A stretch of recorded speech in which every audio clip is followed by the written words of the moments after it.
Okay, so many great questions. I'm going to try and cram as many of them as I can into my answer. So two very quick anecdotes that hopefully will touch on the global question, the privilege question, the new paradigms, and the local, and childcare. Okay. So don't keep count because I may not get to them all.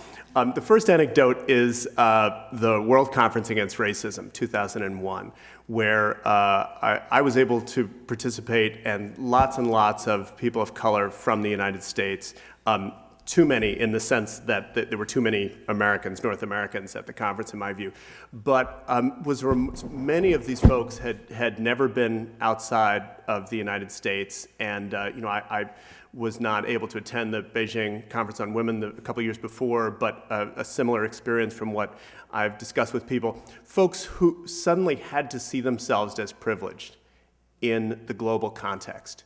People of color who legitimately, with their own personal stories, who legitimately felt themselves to be outsiders in their own country, but suddenly realized that outside of America, they were Americans, and that there was privilege that was attached to that. That was a very important transformative moment, and it's not irrelevant to the folks whose jobs will never come back, white men, who are privileged in many ways, but not in every way. And are not thinking of themselves as privileged, and sometimes for very understandable reasons. This goes to the empathy question that several folks have mentioned. The second anecdote is Sargent Shriver. Most of you in the room are old enough to remember, to know who Sargent Shriver is. He's still alive. After creating the Peace Corps for President Kennedy, he really created most of the programs of the War on Poverty for President Johnson. And many of the programs that he created intentionally involved a local participation element, because he knew that that was going to be radicalizing at the local level, and that it was going to be empowering, and that it would be unstoppable. That even if the money were cut off, which ultimately it was, in large part because of the Vietnam War, that those programs, that activism would continue. And many of those programs we see today, they received, many of them, not a penny of federal money, but they led to a poor people's movement, or they were part of. Certainly there were other antecedents of a poor people's movement, but they helped to drive a poor people's movement in the United States that had its own power. And I think, again, the president as a person gets that, but it's not necessarily in his administration's interest to promote that.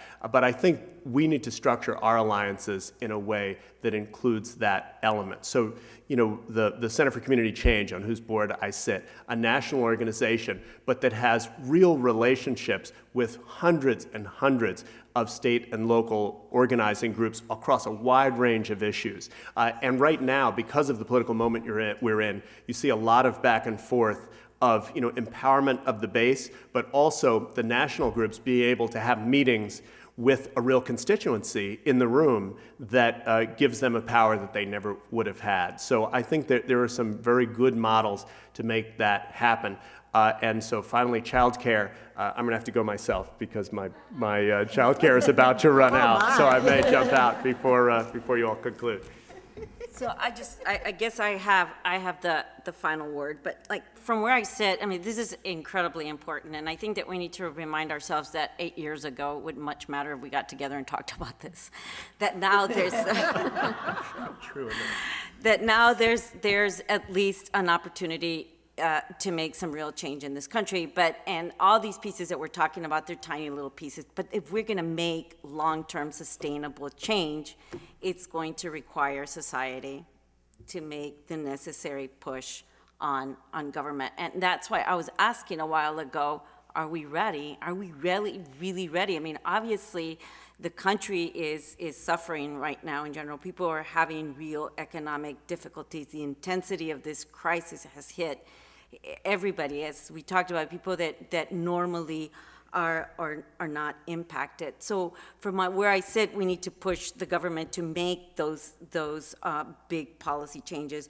Two, I think the government needs to address legal structures that perhaps are not working the way that they're supposed to be. Lilly Ledbetter, right?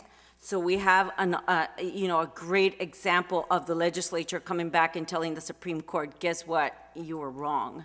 But I think that the other real important lesson in this is, I know that you talked about, this poverty movement that happened in the 60s, but I think that in many ways, social justice organizations, for whatever reason, labor unions, we failed. We failed because we didn't continue, we didn't push far enough that as soon as certain things were gained, certain rights were gained, depending on what your priorities and your agenda, we all stopped advocating and moving in that direction, and we got comfortable, and we find ourselves in the situation that we find ourselves in. So again, the real question is, are we ready? Yes, we have a great opportunity. So now we have to move the powers at be, and we have to make sure to continue that pressure on the powers that be so that there's real change in this country.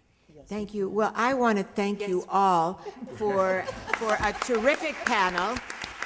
And I just want to say that just to sum it up, what I heard was us talking about the necessity for systemic structural change, also the necessity for cultural change, rethinking our values. And what is the role that we're all going to play in this endeavor, and how are we going to keep the pressure on and keep ramping it up? And I think that's something that needs to be the focus of our deliberations these next 2 days. And also, how do we work in coalition? Rinku, you raised the absolute right question, the leadership of these coalitions. How do we frame them? So we have a big agenda. Thank you all for contributing to our thinking and discussion today. And please join us in the reception.